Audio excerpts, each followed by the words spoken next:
చేసినటువంటి మన్మోహన్ సింగ్ గారు మరి అనేక సందర్భాల లోపల ఆర్థిక పరంగా మరి కేంబ్రిడ్జ్ యూనివర్సిటీ నుంచి కావచ్చు, లేకపోతే వారికి పెళ్లి అయి 1958లో శ్రీమతి గురుచరణ్ కౌర్ గారిని పెళ్లి చేసుకొని వారి ముగ్గురు కుమార్తెలుగా వారికి సంబంధించినటువంటి ప్రత్యేక వ్యక్తిగత జీవితాన్ని కూడా అనేక సందర్భాల లోపల ఈ దేశ ఆర్థిక సంస్కరణల సందర్భంగా ఎక్కువ దీనికే సమయం ఇచ్చినటువంటి పరిస్థితి సార్. 1963-65 పంజాబ్ విశ్వవిద్యాలయం ఆర్థిక వ్యవస్థలో ప్రొఫెసర్గా పనిచేసి, ఎందుకంటే ఇవన్నీ కూడా మనం ఈరోజు ఈ సభలో వారి గురించి వారు ఏ విధంగా పైకి వచ్చినారని చెప్పుకోవడానికి వారి విద్యాభ్యాసం కావచ్చు, దాని తదుపరి రిజర్వ్ బ్యాంక్ గవర్నర్గా 82 నుంచి 85లో పనిచేసినటువంటి సందర్భం కావచ్చు, ఆర్బీఐ యాక్ట్లో కొత్త చాప్టర్ ప్రవేశపెట్టినటువంటి విషయం కావచ్చు అధ్యక్ష. అదేవిధంగా బ్యాంకర్ల అనేక సంస్కరణలు చేసినటువంటి వ్యక్తిగా ఆర్బీఐ గవర్నర్గా పనిచేసే అనుభవం తర్వాత మరి మా జిల్లాకు సంబంధించి తెలంగాణ ముద్దుబిడ్డ అయినటువంటి పివి నరసింహారావు గారి హయాం లోపల మరి ఆర్థిక మంత్రిగా బాధ్యతలు చేపట్టినటువంటి విషయం కావచ్చు, ఆ విధంగా అనేకమైనటువంటి కార్యక్రమాలు చేపట్టినటువంటి మన్మోహన్ సింగ్ గారిని సందర్భంగా జ్ఞాపకం చేసుకోవడం అధ్యక్ష. వారి హయాంలో ముఖ్యంగా 2004 నుంచి 2009తో పాటుగా 2009 నుంచి 14 దాకా ఆహార భద్రత చట్టం తీసుకొచ్చినాడు. దానికి భూసేకరణ చట్టంతో పాటుగా స్ట్రీట్ వెండర్స్కు సంబంధించి కావచ్చు, అదేవిధంగా ఓబీసీ పార్లమెంటరీ కమిటీని ఏర్పాటు చేసిన అధ్యక్ష. ఇందులో ఓబీసీ పార్లమెంటరీ కమిటీ సభ్యుడిగా, ఆహార భద్రతకు సంబంధించిన సభ్యుడిగా అనేక రకాలుగా వారితో కలిసి పనిచేసేటువంటి అవకాశం వచ్చింది. ఆ సందర్భంలో దేశం మొత్తం మోడల్ స్కూల్స్ వ్యవస్థను ఏర్పాటు చేసిన అధ్యక్ష. మన రాష్ట్రంలో ఆ రోజు 1142 మండలాలు ఉంటే 340 మోడల్ స్కూల్స్ వచ్చినాయి. ఒక్కొక్కటి 4 కోట్ల రూపాయలతోటి. నా కరీంనగర్ పార్లమెంట్ నియోజకవర్గంలో 31 మండలాలు ఉంటే 29 మోడల్ స్కూల్స్ తెచ్చుకోగలిగినాం ఆ రోజు. ఆ విధంగా మోడల్ స్కూల్స్ వ్యవస్థను వారికి అంతకుముందు పివి నరసింహారావు చెప్పినటువంటి నవోదయ విద్యాలయాలు, కేంద్రీయ విద్యాలయాలు ఏ విధంగానైతే తీసుకొచ్చినారో మరి మన్మోహన్ సింగ్ గారు హయాం లోపల మోడల్ స్కూల్స్ వచ్చి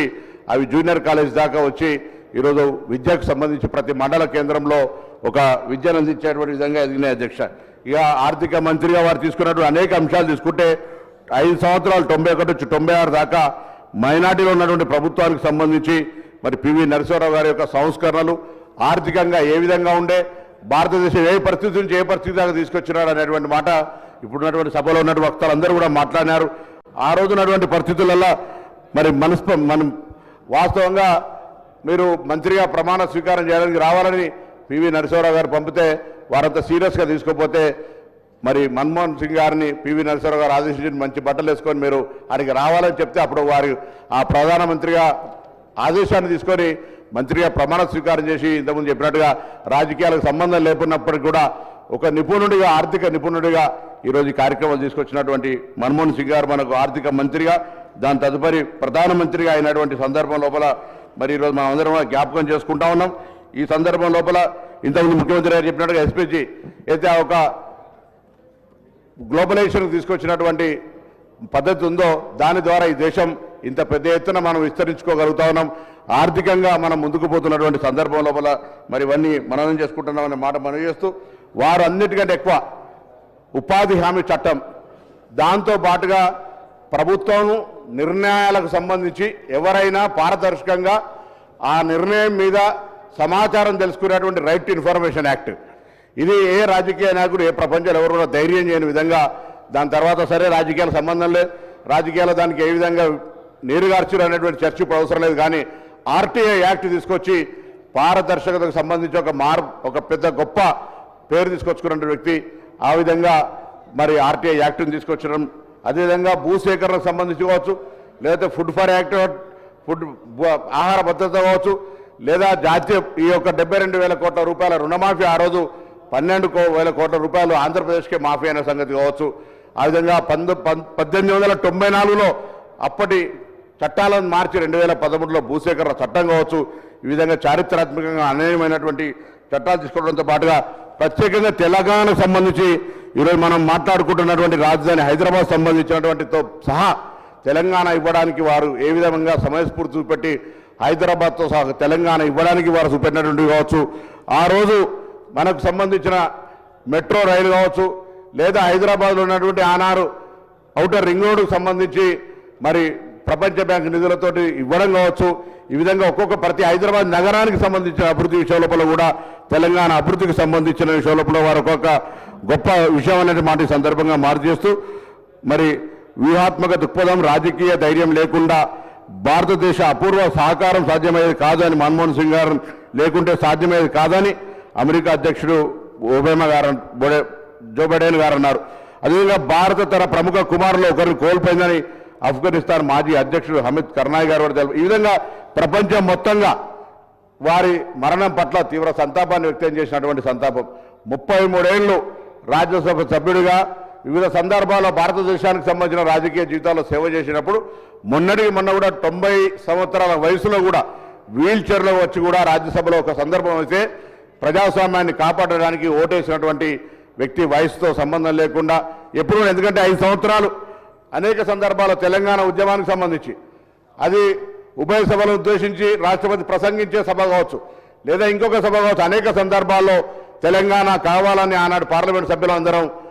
మరి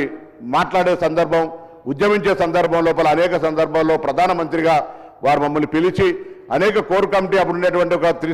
4 సభ్యుల మరి ముఖ్య నాయకులకు సంబంధించి అనేక సందర్భాల్లో తెలంగాణ ఏర్పాటు పట్ల వారు ఒక సానుకూలమైన వైఖరి అవలంబించేవారు. ఆ విధంగా 5 సంవత్సరాలు మేము వారితో కలిసి వారి దగ్గర, ఎందుకంటే యువకులుగా రాజకీయాల్లో ప్రజాస్వామ్య విలువల్ని, ప్రజాస్వామ్యం ఏ విధంగా ఉండాలి అనేటువంటి మాటలను నేర్చుకోవడం కాకుండా ప్రజా సమస్యలను ఏ విధంగా మాట్లాడాలి, ప్రజా సమస్యలకు ఏ విధంగా ఇది అత్యున్నతమైనటువంటి పార్లమెంటు వేదికను ఏ విధంగా వినియోగించుకోవాలనేటువంటి మార్గదర్శకత్వం చేసినటువంటి వ్యక్తి అనే మాట సందర్భంగా మనం చేస్తాం. అధ్యక్ష వారు ప్రధానమంత్రి గారు పివి నరసింహారావు గారు ఉన్నప్పుడు ఆ యొక్క గ్రామం వంగరకు ప్రాతినిధ్యం వహిస్తారని చెప్పినప్పుడు తప్పకుండా ఈ ప్రాంతం అభివృద్ధి కావాలనే ఆలోచనతో కూడా అనేక సందర్భాల్లో సహకారం ఉండేటువంటి వారు ఆశీర్వచనంతో జిల్లాలో కరీంనగర్తో పాటుగా సిరిసిల్లలో 2 కేంద్రీయ విద్యాలయాలు తెచ్చుకోగలిగాం. అదే అనేక కార్యక్రమాలు మరి ప్రత్యేకించి నియోజకవర్గమే కాదు తెలంగాణ అభివృద్ధికి కూడా ఆ రోజు పార్లమెంట్ ఎంపీల కన్వీనర్గా ఉండి అందరం కూడా కలిసి తెలంగాణ ప్రయోజనాలకు సంబంధించి అనేక కార్యక్రమాలు తీసుకొచ్చేవారు. సరే జైపాల్ రెడ్డి గారు లేరు మధ్యలో, జైపాల్ రెడ్డి గారు కానీ ఆనాడు తెలంగాణ నుంచి ప్రాతినిధ్యం వహిస్తున్న మంత్రులు కానీ సహచర పార్లమెంటు సభ్యులు కానీ అందరూ కూడా మరి మన్మోహన్ సింగ్ గారితో తెలంగాణ ప్రయోజనాలకు సంబంధించి అనేక సందర్భాల్లో చర్చ చేసినారు. అధ్యక్ష ఏది ఏమైనా దయచేసి ఇలా ఈ సందర్భంగా రాజకీయాలు మాట్లాడకపోతే బాధ కలిగించింది. రాజకీయాలకు సంబంధం అంటే ఇలా ఒక మాట వాళ్ళకు జవాబు చెప్పేటువంటి ఒక చిన్న వర్గం మాత్రమే సంస్కారం లేక నమస్కారం చేస్తే ప్రతి నమస్కారం చేయని వాళ్ళు కూడా ఉన్నటువంటి వాళ్ళు ఇలా మన్మోహన్ సింగ్ లాంటి వ్యక్తి గురించి మాట్లాడుతుంటే తప్పనిపిస్తుంది సార్. మన్మోహన్ సింగ్ గారు ఇంకే సందర్భమైనా కూడా దయచేసి మన్మోహన్ సింగ్ గారికి సంబంధించి సంతాప తీర్మానం పెట్టుకొని వారిని గౌరవిస్తూ ఈ సభ తెలంగాణ రాష్ట్ర ఏర్పాటులో వారికి పాత్రను, వారి యొక్క చొరవ, వారు ఆ రోజు రాజ్యసభలో బిల్ పాస్ కాకుండా ఉంటుంటే వెంకయ్య నాయుడు గారిని అదేవిధంగా అద్వానీ గారిని బ్రేక్ఫాస్ట్కి పిలిచి ఈ తెలంగాణ బిల్లు ఏర్పాటు ఆవశ్యకత ఉన్నది, రాజ్యాంగ సవరణలు చేస్తే తిరిగి పార్లమెంటుకు పంపాల్సి వస్తుంది, ఇబ్బంది అవుతుందని చర్చల ద్వారా పోయి పార్లమెంటులో ఒక ప్రకటన చేసి తెలంగాణ ఏర్పాటు కొరకు ఒక బాధ్యత నిర్వహించినటువంటి వ్యక్తి సందర్భంగా మనం జ్ఞాపకం చేసుకోవాలి. అటువంటి వ్యక్తికి సంబంధించిన రాజకీయాలు ఎన్నెన్నో ఉండొచ్చు. దీని తదుపరి మళ్ళీ అనేక రకాలుగా రాజకీయ ఫోరాలలో మాట్లాడుకుంటాం కావచ్చు. కానీ ఇవాళ తెలంగాణ ఏర్పాటుకు సంబంధించి ఆనాడు ప్రధానమంత్రిగా ఒకవేళ తను సముఖంగా లేనట్టయితే తెలంగాణ రాష్ట్రం ఏర్పడేది కాదు అనే అంశాన్ని మనందరం కూడా మరవద్దు అనే మాట సందర్భంగా మనం చేస్తూ తప్పకుండా తెలంగాణ ఏర్పాటుకు సంబంధించినటువంటి బాధ్యత కావచ్చు లేదా ప్రధానమంత్రి మన్మోహన్ సింగ్ గారు మౌనంగా ఉంటూనే వారి యొక్క